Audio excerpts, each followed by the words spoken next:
manajemen yang teman-teman mahasiswa tanyakan tentang bagaimana untuk penggalian dana di lembaga kami. Ya, terima kasih.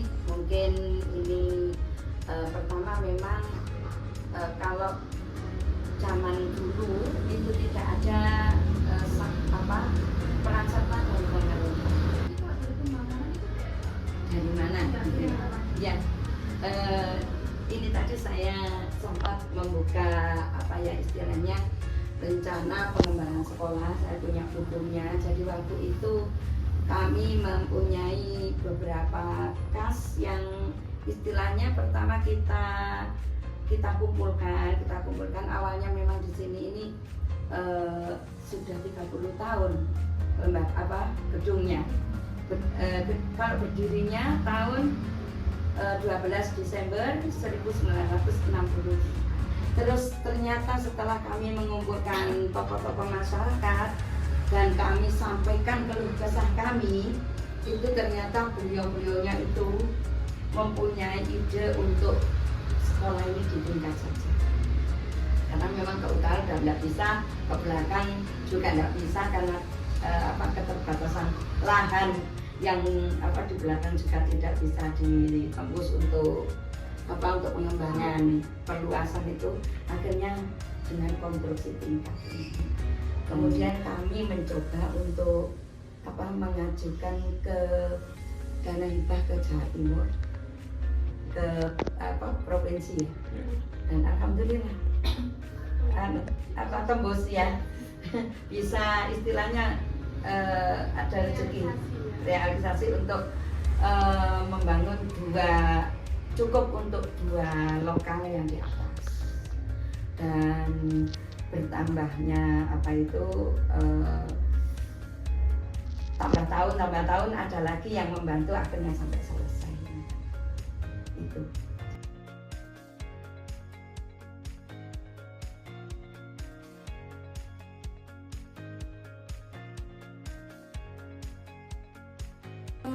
Kondisi ruang kelas dan fasilitas penunjang dalam mendukung proses pembelajaran TK ini. Terima kasih. Perkenalkan dulu, nama saya Ila. Saya mengajar di Kabupaten Satu. Alhamdulillah, kami mengawali tahun ajaran itu biasanya kita memperbaiki kelas. Sebelum kita mengawali tahun ajaran, kita harus memperbaiki kelas, kita rapikan, kita berhiasan-hiasan agar nantinya saat anak-anak masuk, terutama masuk awal tahun ajaran itu anak-anak bisa senang, bisa kerasa, dan kami memberikan fasilitas yang terbaik untuk anak-anak sehingga anak-anak dalam proses pembelajaran itu bisa nyaman, kerasan, dan anak-anak lebih enjoy untuk belajar dan bermain di TK, khususnya di TK Terus apakah keterbatasan bangunan berdampak terhadap kenyamanan dan efektif mengajar? Iya, sebenarnya sih kalau ruang kelas itu memang sangat mempengaruhi. Tapi alhamdulillah di TK Muslimat MU1 ini ruangannya cukup memadai untuk anak-anak sehingga kita nggak sampai kesulitan untuk pembelajaran anak-anak, dan anak-anak pun merasa nyaman karena ruangannya tidak terlalu tidak terlalu membatasi anak-anak untuk bergerak sehingga anak-anak pembelajarannya lebih leluasa. Terus apa harapan Ibu buat terkait pembangunan di TK ini?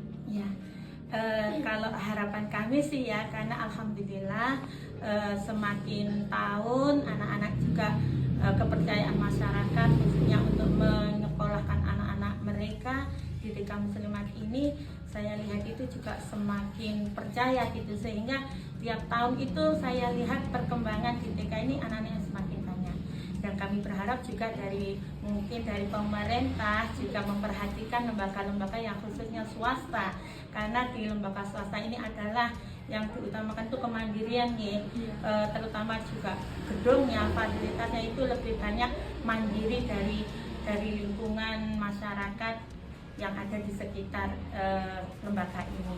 Jadi kami juga berharap sih dari pemerintah ada bantuan bukan hanya untuk TK negeri, untuk SD negeri, MI negeri itu, tapi kami berharap juga nantinya ke depan pemerintah juga memberikan sudut pandang yang sama antara TK negeri dengan TK swasta, karena kita semua niatnya adalah satu, untuk mencerdaskan anak-anak bangsa. Seperti itu.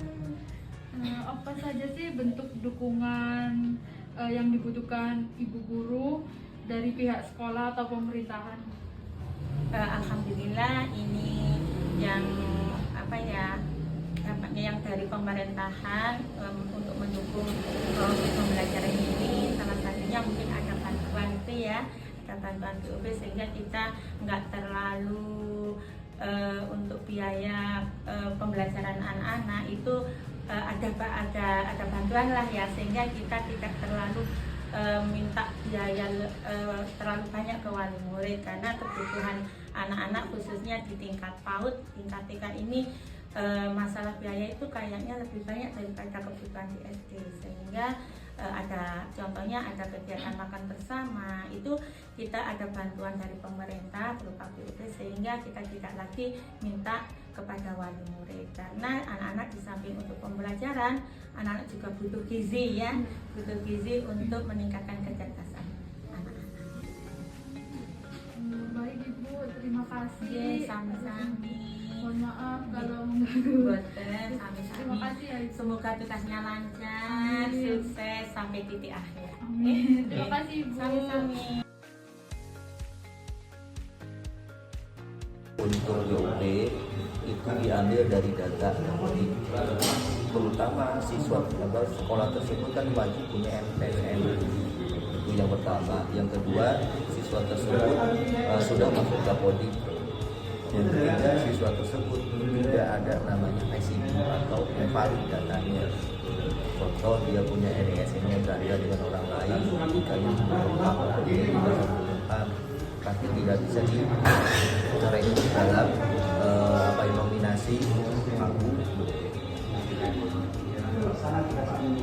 Apa boleh sih dana BUP ini digunakan untuk pembangunan sarana dan prasarana? Kalau untuk pembangunan tidak boleh, tapi bolehnya untuk perawatan.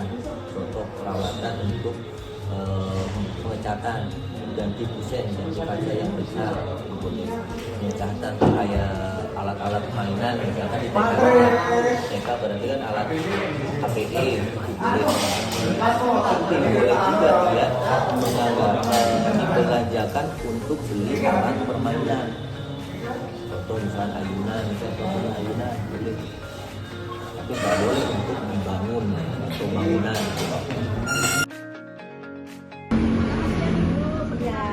Kita dari Universitas Merdeka ingin menanyakan tentang kondisi TK Muslimat. Ibu kan itu ya TK di sini. Ya, sebagai warga di sini, gimana pendapat Ibu tentang kondisi bangunan dan kondisi dari fasilitas?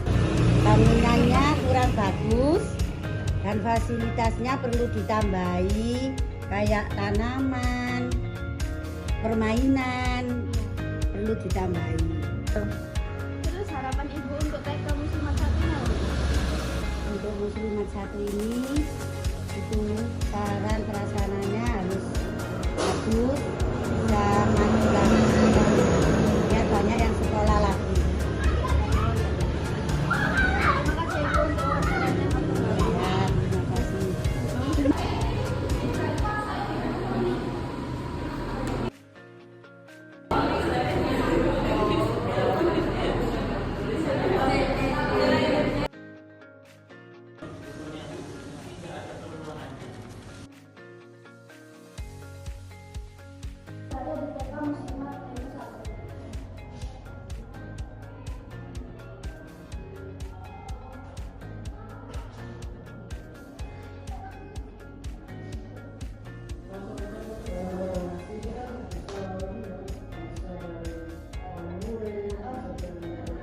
Jadi kalau untuk sekolah-sekolah ini tidak membebankan ke wali murid ya Pak. Nah kepala sekolah ini dengan caranya waktu itu sempat untuk para guru sama kepala sekolah ini beli sapi Pak.